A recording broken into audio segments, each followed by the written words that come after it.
അപ്പം മച്ചാനെ രാത്രി ഞങ്ങൾ പൈറേറ്റ്സിനെ നോക്കിക്കൊണ്ടിരിക്കേണ്ട. ഇതാണ് രാത്രി ഉള്ള കാഴ്ചകൾ. അപ്പോൾ ഇതാണ് നമ്മുടെ രാത്രിയുള്ള ബ്രിഡ്ജിലെ വ്യൂ. അപ്പോൾ ഞങ്ങൾ ഒരു 4 ദിവസം റെഡ് സീ വാർ സോൺ പൈറേറ്റ്സ് ഏരിയ കൂടിയാണ് പോയിക്കൊണ്ടിരിക്കുന്നത്. ഇവിടെ ഇങ്ങനെയാണ്. അപ്പോൾ ഇത് നമ്മുടെ ഗാർഡ് മച്ചാനുണ്ട് ഇവിടെ.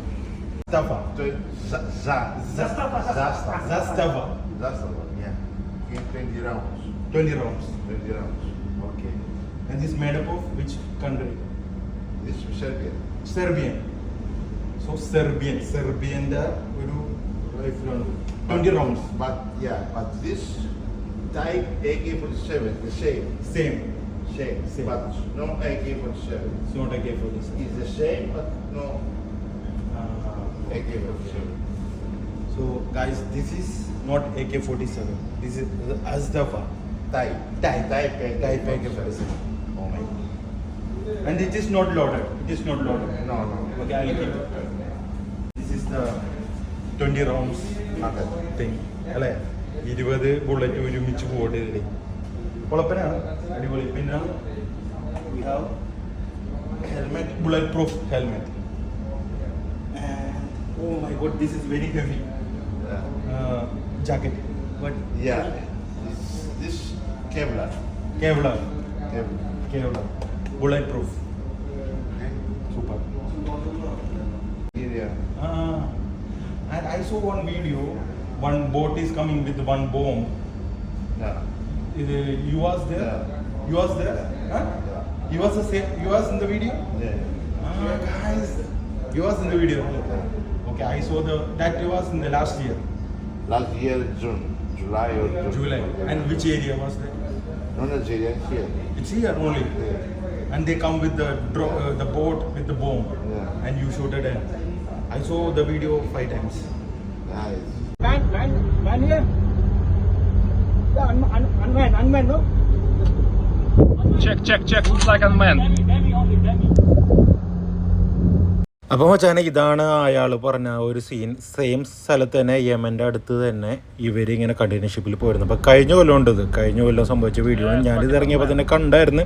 ഞാൻ സ്റ്റാറ്റസ് ഇട്ടായിരുന്നു. പക്ഷേ ഇതിൽ വെടിവെച്ച് ഈ ബോട്ടിനെ നശിപ്പിച്ച ഒരാളാണ് എൻ്റെ കൂടെ ഇപ്പോൾ ഉള്ളതെന്ന് ഞാൻ അറിഞ്ഞപ്പോൾ ഭയങ്കര സന്തോഷമായി. അപ്പോൾ പുള്ളി ആ ഒരു മീറ്റിങ്ങിലും ഈ ഒരു സംഭവം പറഞ്ഞായിരുന്നു. അപ്പോൾ ഞാനത് കൺഫേം ചെയ്യാൻ വേണ്ടി ഞാൻ ചോദിച്ചാണ്, നിങ്ങളായിരുന്നോ ഈ ഒരു ഇൻസിഡൻറ്റ് നടന്നപ്പോൾ ഉണ്ടായിരുന്നത്? അപ്പോൾ പുള്ളിയാണ് പറഞ്ഞത്. ഇവിടുത്തെ ഷിപ്പിലെ ആൾക്കാർ പറഞ്ഞത് ഫിഷിംഗ് ബോട്ടാന്ന് പറഞ്ഞു. പക്ഷേ പുള്ളിക്ക് മനസ്സിലായി ഇത് ഫിഷിംഗ് ബോട്ടല്ല, ഇതൊരു ബോംബിൻ്റെ അറ്റാക്കാണെന്ന്. പുള്ളി അപ്പം തന്നെ ഒരു കറക്റ്റ് ടൈമിൽ തന്നെ അവരാ ഒരു എന്താ പറയുക, ആ ബോട്ട് വെടിവെച്ച് തകർത്തില്ലെങ്കിൽ കപ്പലിൽ അത് ഇടിച്ചിട്ടില്ലേ, കപ്പലും പൊട്ടിത്തെറിച്ചാനെ, എല്ലാവരും പൊട്ടിത്തെറിച്ചാനെ. കറക്റ്റ് ആ ഒരു സമയത്താണ് അവർ വന്ന ആ ഒരു ബോട്ടിനെ അടിച്ച് കറക്റ്റായിട്ട് പൊട്ടിച്ചേർന്നത്. അല്ലെങ്കിൽ എന്ത് സംഭവിച്ചാനേ മച്ചാനെ. അപ്പോൾ ഇതുപോലത്തെ കുറേ ആക്സിഡൻറ്റും കാര്യങ്ങളും ഇങ്ങനത്തെ ഒരു അറ്റാക്കുകളും കാര്യങ്ങളാണ് ഞങ്ങൾ പ്രതീക്ഷിച്ചുകൊണ്ട് മുന്നോട്ട് പോയിക്കൊണ്ടിരിക്കുന്നത്. Good job, блядь.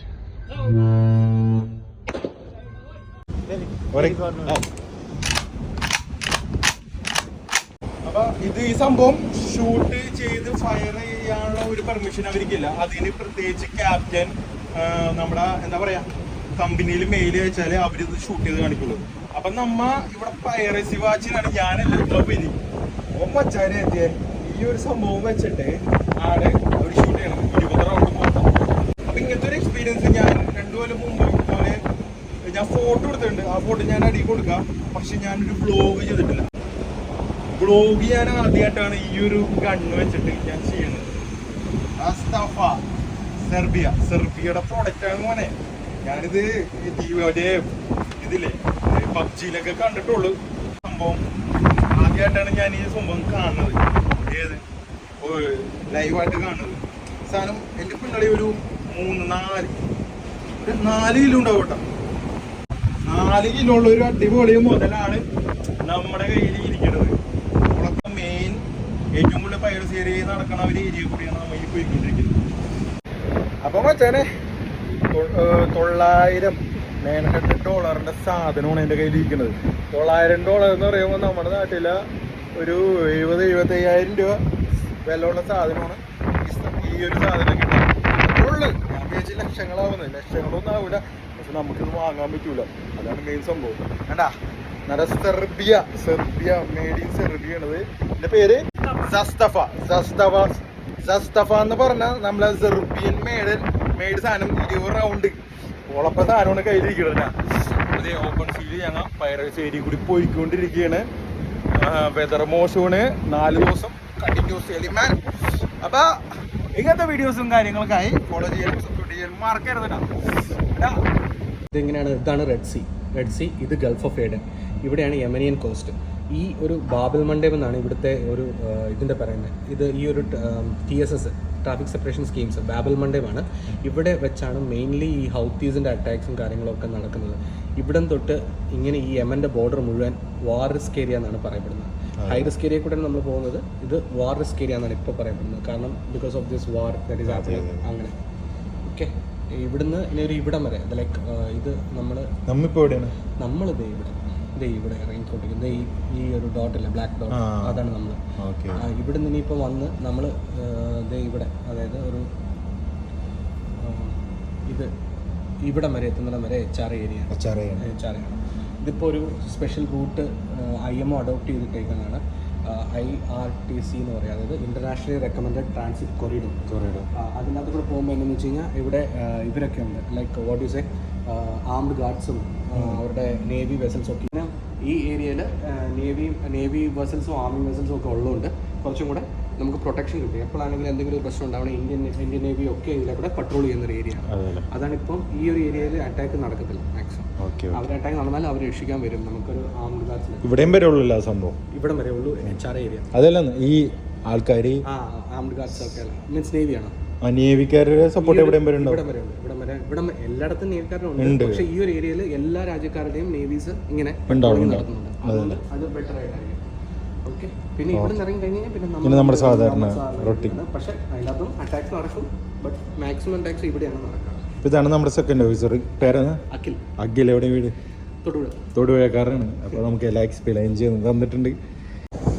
അപ്പോൾ മച്ചാമാര് സബ്സ്ക്രൈബ് ചെയ്യാനും സപ്പോർട്ട് ചെയ്യാനും മറക്കരുത്, ഫോളോ ചെയ്യാൻ മറക്കരുത്. അപ്പോൾ മച്ചാര് ഇതുപോലെ തന്നെ 2-3 ഫോട്ടോ ഞാൻ നൈജീരിയ ഇട്ടിട്ടുണ്ടായിരുന്നു, നമ്മുടെ ഇൻസ്റ്റാഗ്രാമിൽ കിടക്കുന്നുണ്ട്. അപ്പോൾ മച്ചാൻ എന്താ പറയുന്നത്, ഇങ്ങനത്തെ ഒരു ലൈഫാണ് എല്ലാ സിനിമമാരുടെയും. എല്ലാ കടയിൽ വർക്ക് ചെയ്യണ മക്കൾക്കും സേഫായിട്ട് സെയിൽ ചെയ്യാം. ഇതുപോലെ കുറേ ചലഞ്ചും കാര്യങ്ങളൊക്കെ ആയിട്ടാണ് ഞങ്ങൾ പോകുന്നത്. ഇതിലെല്ലാത്തിലും മാക്സിമം കൺമന്മാരുണ്ടാവും. കാരണം വെച്ചാൽ ഹൈജാക്ക് ചെയ്യേണ്ട ഏറ്റവും എളുപ്പം ഇതുപോലെ തന്നെ ബൾക്ക് കാരിയറും നമ്മുടെ എന്താ പറയുക കണ്ടെയ്നർ ഷിപ്പൊക്കെയാണ്. ഈ ഏരിയ റെഡ് സീ മെയിനായിട്ട് air crossing Yemen, Iran, Saudi Arabia. Okay. അപ്പോൾ ഇത്രയും രാജ്യങ്ങൾ ക്രോസ് ചെയ്യുന്ന വെച്ചാൽ ഇവിടെ വാർ നടക്കുന്ന സംഭവമാണ്. അതുകൊണ്ട് പൈറസി എന്ന് പറഞ്ഞാൽ അത്ര സീരിയസ് ആയിട്ടുള്ള പ്രശ്നമാണ്. ഇപ്പോൾ പൈറേറ്റ് കപ്പലിൽ വന്നാൽ എന്തൊക്കെ ചെയ്യണം, എന്തൊക്കെ നമ്മൾ സെക്യൂർ ചെയ്യണം. അവർ വന്നാൽ നിസ്സാരമല്ല. ക്യാപ്റ്റൻ ഫിലിപ്പ് സിനിമ ഉണ്ടല്ലേ, മറ്റേ കണ്ടെയ്നർ ഷിപ്പ് ഹൈജാക്ക് ചെയ്യണത്. കാണാത്തവർ ഒന്ന് കണ്ടു കപ്പറിയുന്നത് സീരിയസ് മെക്സിക്കിൻ്റെ ഒരു കപ്പലില്ല, ഫേമസ് സിനിമയാണ്. അപ്പോൾ ആ ക്യാപ്റ്റനൊക്കെ പിടിച്ചിട്ട് ഓരൊക്കെ എന്ത് ചെയ്തെന്ന് ഒരു പേര് മരിച്ചിട്ടുണ്ടെന്ന് അറിയും. ഒരു പേര് കൊല്ലങ്ങളോളം അവരെ ജയിലിൽ തടവലിൽ ജീവിച്ചിട്ടുണ്ടെന്ന് അറിയും. കുറേ ടോർച്ചറിങ് കാര്യങ്ങളൊക്കെ അനുഭവിച്ചിട്ട്. അപ്പോൾ അതൊന്നും ഇല്ലാവാണ്ടിരിക്കാണ്ട് കുറേ ടെക്നോളജിയും കാര്യങ്ങളും പിന്നെ ഇതുപോലെ തന്നെ ഗണ്ണും കണ്ണന്മാരൊക്കെ നമ്മുടെ കമ്പനി നമുക്ക് പ്രൊവൈഡ് ചെയ്യുന്നത്. അതൊക്കെ സേഫായിട്ട് പോകുന്നു. അപ്പോൾ thank you for watching my video. അപ്പോൾ ഇത്തരം കാര്യങ്ങളൊക്കെ ഞാൻ നിങ്ങൾക്ക് മുന്നിൽ എത്തിക്കേണ്ടത്. അപ്പോൾ മാക്സിമം സപ്പോർട്ട് ചെയ്യുക. അപ്പോൾ ഇതുപോലെ തന്നെ മാക്സിമം എൻ്റെ ഡ്യൂട്ടി ടൈമിലാണ് ഞാൻ അതൊക്കെ ചെയ്യണത്. അപ്പോൾ നിങ്ങൾ അതൊക്കെ ഒന്ന് ആലോചിക്കണം. ഇതെല്ലാം കഴിഞ്ഞ് എഡിറ്റ് ചെയ്ത് പിന്നെ ഈ കപ്പലിൽ വെച്ചാൽ 2 GB മാസം 50 MB ആണ് ഇൻ്റർനെറ്റാണ് ഞാൻ ഒരു ദിവസം യൂസ് ചെയ്യുന്നത്. സ്റ്റോറിയും കാര്യങ്ങളൊക്കെ ഇങ്ങനെ ഉണ്ടാവില്ല. അപ്പോൾ വെച്ചാൽ എല്ലാത്തിനും ഒരുപാട് നന്ദിൻ്റെ സപ്പോർട്ട് ചെയ്യാനും. ഇനി ഞങ്ങൾ ഓസ്ട്രേലിയയിലേക്ക് പോയിട്ട് അത് കഴിഞ്ഞ് കുറേ രാജ്യങ്ങൾക്ക് പോകുന്നുണ്ട്. അപ്പോൾ അതിൻ്റെ എല്ലാ സ്റ്റോറീസും വീഡിയോസും കാര്യങ്ങളൊക്കെ വരുന്നതാണ്. അപ്പോൾ ഇന്നത്തെ നമ്മുടെ കണ്ടന്റായ പൈറസി അറ്റാക്ക്, അപ്പോൾ പൈറസി ചിരിക്കണം അങ്ങനത്തെ കാര്യങ്ങളൊക്കെ ഒഫീഷ്യലാണ്. അപ്പോൾ അങ്ങനെ കുറേ സംഭവങ്ങളും സിഗ്നൽസും അലാറംസും കാര്യങ്ങളും പാസ്വേഡും കാര്യങ്ങളൊക്കെ ഉണ്ട്. അതൊക്കെ ഒന്നും പറയാൻ പാടില്ല വീഡിയോ. ഇതാണ് നമ്മുടെ സാധനം സസ്തവ. കണ്ടാ എൻ്റെ പൊന്നളിയാതെ 3.5 കിലോ വെയിറ്റ് ഉണ്ട്. ഇതിന് 800 മീറ്റർ റേഞ്ച് സെർബിയ എന്നാണ് സംഭവം. നമ്മുടെ ഈ സാധനം ഉണ്ടാക്കിയേക്കണത് $900 ഈ സാധനത്തിൻ്റെ വില കേട്ടോ. അപ്പോൾ ഈ സാധനം വെച്ചാണ് കുമ്മര പെടക്കണത്. കണ്ട ഇവിടെ എല്ലാ സാധനങ്ങളും ഉണ്ട്. അപ്പോൾ മച്ചാനെ ഇതാണ് ഞങ്ങളുടെ ബ്രിഡ്ജും കാര്യങ്ങളൊക്കെ ഇവിടെ നിന്നാണ് നാവിഗേറ്റ് ചെയ്യണത്. അപ്പോൾ മച്ചാനെ സബ്സ്ക്രൈബ് ചെയ്യാനും സപ്പോർട്ട് ചെയ്യാനും മറക്കരുത്. ഇത്തരം കാര്യങ്ങൾ ഞാൻ നിങ്ങൾ കാണിച്ചു തന്നിട്ടുണ്ട്.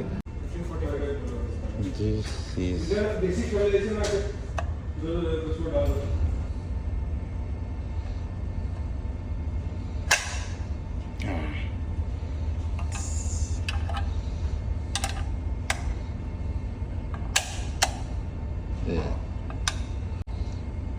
If you want, wait. Put down, out. No. So this is 8 magazine for 20 bullet. Saudi Arabia, Egypt അങ്ങനത്തെ രാജ്യങ്ങളിൽ കൂടിയാണ് മുണ്ടൊന്നും നിൽക്കണില്ല. എന്നാലും വെച്ചാൽ എനിക്കെന്താ പറയുക, ഇങ്ങനത്തെ പ്രൗഡ് കാര്യങ്ങളൊക്കെ ചെയ്യുമ്പോൾ മുണ്ടെടുത്തില്ലെങ്കിൽ എന്തുകൊണ്ടും മലയാളിയാണ്. അപ്പോൾ മാക്സിമം ഞാൻ ഈജിപ്തിൽ പോയപ്പോൾ പിരമിഡ് കാണാൻ പോയപ്പോൾ മുണ്ടെടുത്തില്ല. കാരണം എന്ന് വെച്ചാൽ ഒട്ടകത്തിന് പുറത്ത് കയറണം, പിന്നെ പോയില്ലെന്ന് പറയാം, ഒരു കൺഫ്യൂഷൻ ആയിരുന്നു. അങ്ങനത്തെ ഒരു റിസ്കിലാണ് ഞങ്ങൾ ഈജിപ്ത് പിരമിഡ് കാണാൻ പോയത്. അപ്പോൾ മുണ്ടെടുക്കാൻ പറ്റിയില്ല. ഇനി അടുത്ത പ്രാവശ്യം വേറെ എവിടെയെങ്കിലും പോകുമ്പോൾ മുണ്ടെടുക്കാം. പക്ഷേ നമുക്ക് മുണ്ട് എന്തായാലും കപ്പലിലുണ്ട്, ഞാൻ കൊണ്ടുവന്നാണ്. അപ്പോൾ നമുക്ക് എടുക്കേണ്ടത് ഞാൻ കാണിച്ചു തരാം. ഈ സംഭവം ഇങ്ങനെ എടുത്തിട്ട് കട വെടി വെക്കണം. കട മനസ്സിലായ? അപ്പൊ ഇതാണ് ഇവിടുത്തെ കാര്യങ്ങൾ. Red Sea is amazing and beautiful and very high risk area. എന്ത് വേണമെങ്കിലും എപ്പോൾ വേണമെങ്കിലും സംഭവിക്കാം ഞങ്ങൾക്ക്. അപ്പം അങ്ങനത്തെ രീതി കൂടിയാണ് ഞങ്ങൾ പോയിക്കൊണ്ടിരിക്കുന്നത്. ഇതുപോലത്തെ ഒരു 3 ഗണ്ണും ഒരു 4 റൗണ്ട് ബുള്ളറ്റുമാണ് ഉള്ളത് ഞങ്ങളുടെ കയ്യിലല്ല, ആൾക്കാർസിൻ്റെ കയ്യിൽ. ഓക്കെ, പ്രാർത്ഥിക്കാം. ബി റെസ്പെക്ട് ടു എന്താ പറയുക മർച്ചന്റ് നേവി ഗായ്സ്. നാട്ടിൽ വന്നാലും മർച്ചന്റ് നേവി എന്ന് വന്നാണെന്നുണ്ടെങ്കിൽ അവൻ എന്തോരം ബുദ്ധിമുട്ടിയിട്ടുണ്ടാവും, എന്തോരം ലൈഫിൽ എന്തോരം സ്ട്രഗിൾ ചെയ്തിട്ടുണ്ടാവും എന്നും നിങ്ങൾ ആലോചിക്കുക. ഇങ്ങനത്തെ കാര്യങ്ങളിൽ കൂടിയാണ് ഫേസ് ചെയ്താണ് ഞങ്ങൾ പോയിക്കൊണ്ടിരിക്കുന്നത്. മർച്ചന്റ് നേവിക്കാരെ കാണുമ്പോഴും ചെറിയ റെസ്പെക്ട് കൊടുക്കട്ടോ. നാട്ടിൽ ആരെ കണ്ടാലും, അത് ക്യാപ്റ്റനായാലും അടിയിലെ GS ആയാലും ഓയിലറായാലും ആരായാലും സംഭവിക്കും. നാളെ എന്ത് സംഭവിക്കും എന്നറിയില്ല. അങ്ങനത്തെ ഒരു ഇതിലാണ് ഞങ്ങളുടെ ലൈഫ് പോയിക്കൊണ്ടിരിക്കുന്നത്. വിഷമമൊന്നുമല്ല, ഇത് ഞങ്ങൾ ഓരോരുത്തരും ചൂസ് ചെയ്തൊരു കരിയറാണ്. അപ്പോൾ നാട്ടിൽ പഠിക്കാൻ തന്നെ പിള്ളേർ, മർച്ചന്റ് നേവി കോഴ്സ് പഠിക്കാൻ ഉദ്ദേശിക്കുന്ന പിള്ളേർ, അല്ലെങ്കിൽ പഠിച്ചു കഴിഞ്ഞിട്ടുള്ള പിള്ളേർക്ക് അച്ഛന്മാരെ പറ്റുമെന്നുണ്ടെങ്കിൽ നിന്നാൽ മതി ഈ പരിപാടിക്ക്, അല്ലെങ്കിൽ വീട്ടിൽ തന്നെ ഇരുന്നോട്ടാ. പറ്റുമെന്നുണ്ടെങ്കിൽ ഈ പരിപാടിക്ക് നിന്നാൽ മതി, അല്ലെങ്കിൽ വീട്ടിൽ തന്നെ ഇരുന്നോ. അതുകൊണ്ട് അമോൽ ബേബിക്കും എപ്പോഴും നെറ്റ് മൊബൈൽ റീൽസ് ഇങ്ങനെ കണ്ടുകൊണ്ടിരിക്കുന്ന ആൾക്കാർക്കൊന്നും ഈ പറഞ്ഞ പരിപാടി പറ്റിയ പരിപാടിയല്ല ഇത്. ഇത് നല്ല എന്താ പറയുക, ഏത് നിമിഷവും ഏത് സിറ്റുവേഷനും ഹാൻഡിൽ ചെയ്യാൻ പറ്റിയ ആൾക്കാർക്ക് പറ്റിയ പണിയാണ്. മനസ്സിലായ? പിന്നെ ഇൻ്റർനെറ്റൊക്കെ ആകെ 2 GB പെർ മന്തൊക്കെ ഉണ്ടാവുള്ളൂ. ഇൻ്റർനെറ്റൊക്കെ എല്ലാം നമ്മൾ മറന്നേക്കണം. ലൈഫിൽ വേറൊരു യൂണിവേഴ്സിലാണ് നമ്മൾ ജീവിക്കണേന്ന് ഒരു മനസ്സിനെ പറഞ്ഞ് പഠിപ്പിച്ചിട്ട് വേണം ഇവിടെ നിൽക്കാനായിട്ട്. അങ്ങനെയാണ് എല്ലാവരും നിൽക്കണത്. നാട്ടിൽ നിൽക്കണ പോലെ അല്ല, ആ ഒരു മെൻറ്റാലിറ്റി അല്ല ഞങ്ങൾക്ക് എല്ലാവർക്കും. Be proud be a seaman, proud be a എന്താ പറയുക working in merchant navy right now. Thank you. അപ്പോൾ കോഴ്സ് പഠിക്കേണ്ടവർ ഇതെല്ലാം വെറുതെ പൈസ കൊണ്ടേ കളയണ്ട. ഇതെല്ലാം മനസ്സിലാക്കിയിട്ട് നിങ്ങൾ പഠിച്ചു ഇവിടെ വന്ന് ഇങ്ങനെ കുറേ കാര്യങ്ങളൊക്കെ ഫേസ് ചെയ്യുന്നു.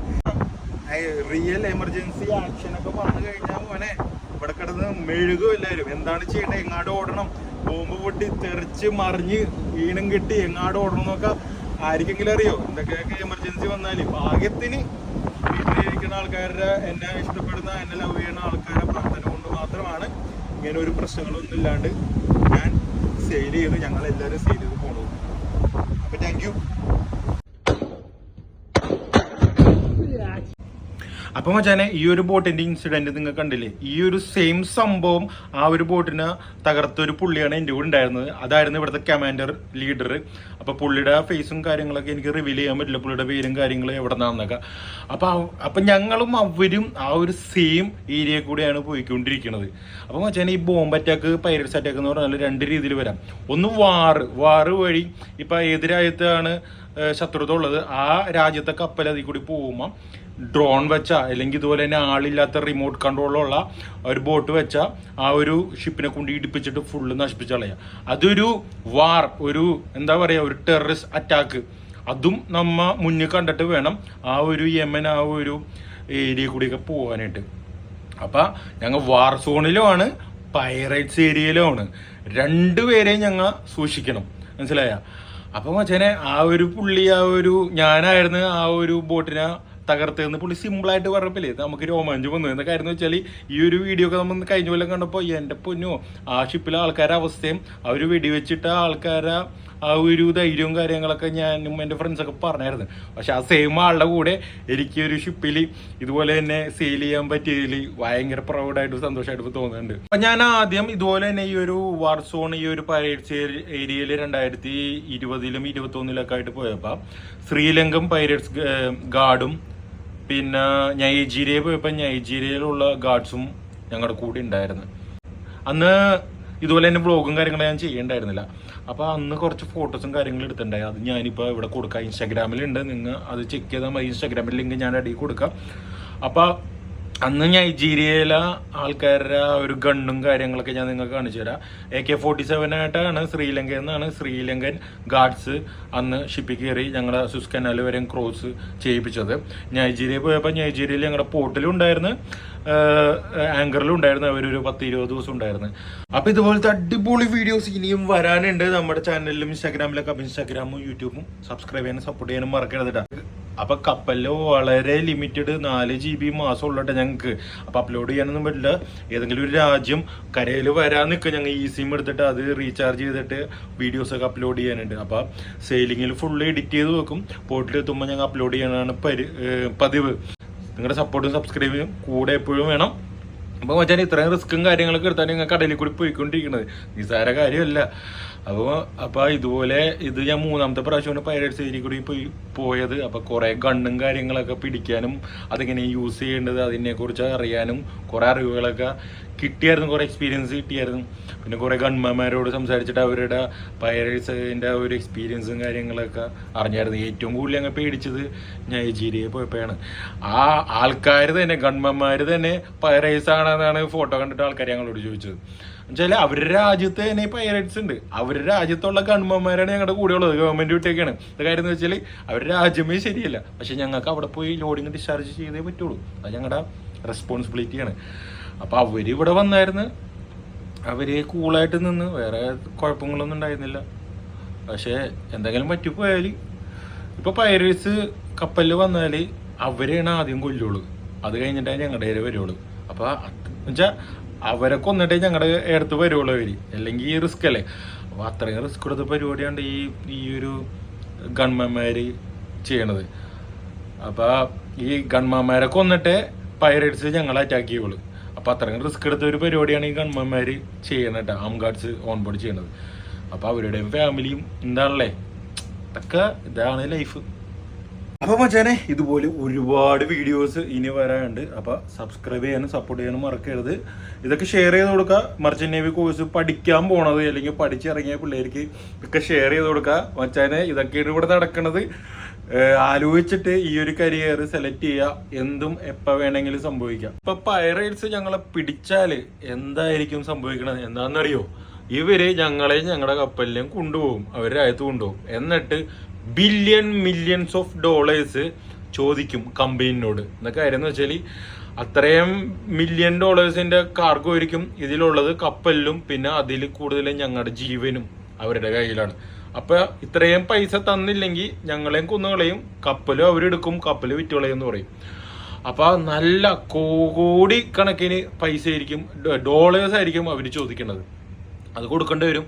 അത് കൊടുക്കാൻ വൈകും തോറും ഞങ്ങളെ ടോർച്ചർ ചെയ്യും, ഞങ്ങളെ മുറിവേൽപ്പിക്കും, ഞങ്ങളെ തല്ലും, വെയിലത്ത് നിർത്തും.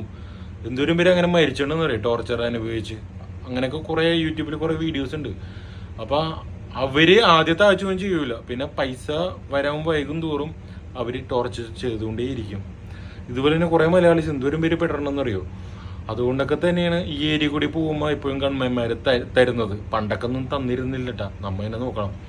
അപ്പം അവർ അറ്റാക്ക് ചെയ്ത് തുടങ്ങിയാൽ നമ്മൾ അപ്പം തന്നെ പ്രിക്കോഷൻസും കാര്യങ്ങളൊക്കെ എടുക്കും. പക്ഷെ പിടിച്ചു കഴിഞ്ഞാൽ ഒന്നും പറഞ്ഞിട്ട് കാര്യമൊന്നുമില്ല. ഒരാളെ പിടിച്ചാലും എന്താ കാര്യം മറ്റേ എല്ലാവരെയും പിടിക്കും. അതുകൊണ്ട് മച്ചാനെ ഇപ്പം 2K കിഡ്സ് മച്ചാന്മാരെ വരുമ്പോൾ മൊബൈലും റീൽസൊക്കെ കാര്യങ്ങളൊക്കെ ഒന്നുമല്ല, ഇങ്ങനെയും കുറേ കാര്യങ്ങൾ കപ്പലിൽ നടക്കുന്നുണ്ട്. നോക്കിയും കണ്ടും വരാം. അല്ലാണ്ട് നാട്ടിൽ നടക്കണ പോലെ നടക്കാനൊന്നും ഇവിടെ പറ്റൂല. മെൻ്റലി പ്രിപ്പയർഡ് ആയിട്ടിരിക്കുക. അപ്പോൾ പൈറേറ്റ്സ് പിടിച്ചാലും മച്ചാനെ പിന്നെ ആടുജീവിതമില്ലേ, അതൊക്കെ തന്നെയായിരിക്കും ലൈഫ്. അതിലും വേസ്റ്റ് ആയിരിക്കും. ടോർച്ചറിങ്, ചിലപ്പോൾ മരിച്ചുപോയാൽ എന്ത് ചെയ്യും അറിയോ? എന്താ മരിച്ചുപോയാൽ ഇപ്പം ഞങ്ങൾ ആരെങ്കിലും മരിച്ചുപോയി, അവർ കൊന്നു ഞങ്ങളെ. അപ്പോൾ അവർ മീറ്റ് റൂമില്ലേ ഞാൻ കാണിക്കാറില്ലേ, മീറ്റ് റൂം മറ്റേ ഫിഷൊക്കെ വെക്കണത്, അതിൻ്റെ ഉള്ളിൽ ബോഡി കൊണ്ടുവന്ന് വെക്കും. എന്നിട്ട് ഞങ്ങളെ റിലീസ് ചെയ്യുമ്പോൾ ആ ബോഡി എന്ത് ചെയ്യും, ഫാമിലിക്ക് അയച്ചു കൊടുക്കും. അങ്ങനെ എത്ര ഇൻസിഡൻറ്റ് നടന്നിട്ടുണ്ട്. അപ്പോൾ അതൊക്കെയാണ് ഇവിടെ നടക്കണം. ഇത് സീരിയസ് ഇഷ്യൂ ആണ്, മനസ്സിലായ? ഇപ്പം മർച്ചൻ്റ് നേവി അല്ലെങ്കിൽ ആർമി ആൾക്കാർ മരിച്ചു കഴിഞ്ഞാൽ എന്ത് ചെയ്യും, അതുപോലെ തന്നെ സ്റ്റോർ ചെയ്ത് വെച്ചിട്ട് നാട്ടിലോട്ട് ഇഴക്കും. അതുപോലെ തന്നെയാണ് ഇവിടെ സംഭവിക്കുന്നത്. ഞങ്ങളും എന്താ പറയുക, ഒരു ഡിഫെൻഡ് ചെയ്ത് നിൽക്കുന്ന ആൾക്കാർ തന്നെയാണ്. ഗണ്ണ് കയ്യിലില്ലാന്നുള്ളൂ, ഗൺമന്മാരുടെ കയ്യിലാന്ന് മാത്രമേ ഉള്ളൂ. പക്ഷേ ഞങ്ങളും ഇതിലൊരു പാർട്ടാണ്. ഇതെല്ലാം ചെയ്യണത് ആർക്ക് വേണ്ടിയാണ്? നിങ്ങൾക്ക് വേണ്ടിയാണ്, ഒരു കൺട്രിക്ക് വേണ്ടിയാണ്, കൺട്രി ഡെവലപ്പ് ചെയ്യാൻ വേണ്ടിയാണ്. ഒരു ഷിപ്പിംഗ് എന്ന് പറയുന്നത് ഈ ഒരു എക്സ്പോർട്ടിങ് ആൻഡ് ഇമ്പോർട്ടിങ്, ഇതില്ലാണ്ട് ലോകം സ്തംഭിച്ചു പോകും. ബിസിനസ് ഏറ്റവും കൂടുതൽ 95% നടക്കണത്, ലോകം എന്താ പറയുക ഡെവലപ്പ് ആവണതും ബിസിനസ് നടക്കുന്നത് ഈ ഒരു ഷിപ്പിങ്ങിലൂടെയാണ്. അതൊക്കെ ആരും മറക്കരുത്. പൈറേറ്റ്സിൻ്റെ ഇത് മാത്രമല്ല, ഷിപ്പ് എന്ന് പറഞ്ഞാൽ തന്നെ എവറി ഷിപ്പ്, എല്ലാ ഷിപ്പും ഒരു ലിവിങ് ആറ്റം ബോംബാണ്. എന്ത് വേണമെങ്കിലും എപ്പോൾ വേണമെങ്കിലും സംഭവിക്കുക. കപ്പലിനെ വെച്ചൊക്കെ എന്തെങ്കിലും ആക്സിഡൻറ്റ് ഉണ്ടായാലും മച്ചാനെ ആംബുലൻസ് വിളിച്ചിട്ട് അപ്പം തന്നെ ഹോസ്പിറ്റലിൽ കൊണ്ടുപോകുന്ന പരിപാടി ഒന്നും ഇവിടെ ഇല്ല. വെയിറ്റ് ചെയ്യേണ്ടി വരും. ബ്ലീഡിങ് ആയാൽ ഒന്നും ചെയ്യാൻ പറ്റില്ല. എല്ലാത്തിനും ഒരു ലിമിറ്റേഷൻ ഉണ്ട് ഇവിടെ. അപ്പോൾ പഠിക്കാൻ പോകണമായിരിക്കും, പഠിച്ചിറങ്ങുന്നതായിരിക്കും, കപ്പലിൽ ജോയിൻ ചെയ്യാൻ പോകുന്ന എല്ലാവർക്കും സേഫ്റ്റി ഫസ്റ്റ്. ഓക്കെ, അപ്പോൾ ഇതുപോലത്തെ സേഫ്റ്റി പരമായ കാര്യങ്ങൾ, അറിവുകൾ, മർച്ചൻ്റ് നേവി കോഴ്സിനെ കുറിച്ചും എല്ലാത്തിനെക്കുറിച്ചും നമ്മുടെ യൂട്യൂബ് ചാനലിൽ കിടക്കേണ്ടത്, എങ്ങനെ പഠിക്കേണ്ടത്, എങ്ങനെ വരേണ്ടതെന്നൊക്കെ. അപ്പോൾ സബ്സ്ക്രൈബ് ചെയ്യുക, സപ്പോർട്ട് ചെയ്യുക, ഷെയർ ചെയ്യുക, പ്രാർത്ഥിക്കുക. മനസ്സിലായ? കപ്പലിലുള്ളവർക്ക്, നാട്ടിലുള്ളവർ, ഫ്രണ്ട്സ്, ഫാമിലി എല്ലാവരും ഫോൺ വിളിച്ചാലും എന്താ പറയുക, അവരെ പിടിച്ചു നിർത്താൻ നോക്കുക. മെൻ്റലി അവരെ സപ്പോർട്ട് ചെയ്യുക. ഫിസിക്കലി എന്താ പറയുക, നമുക്ക് സപ്പോർട്ട് ചെയ്യാൻ പറ്റിയില്ലെങ്കിലും മെൻ്റലി അവരെ നമുക്ക് സപ്പോർട്ട് ചെയ്യുക, വിളിക്കുക, കാര്യങ്ങൾ അന്വേഷിക്കുക, എപ്പോഴും അവർ കൂടി എന്നുള്ള പ്രാർത്ഥന, എല്ലാ കാര്യങ്ങളും അവരിലേക്ക് എത്തിക്കുക. അതേ നിങ്ങൾക്ക് ചെയ്യാൻ പറ്റുള്ളൂ. അപ്പോൾ സബ്സ്ക്രൈബ് ചെയ്യാനും പ്രാർത്ഥിക്കാനും സപ്പോർട്ട് ചെയ്യാനും മറക്കരുത്. മാക്സിമം ഷെയർ ചെയ്യുക.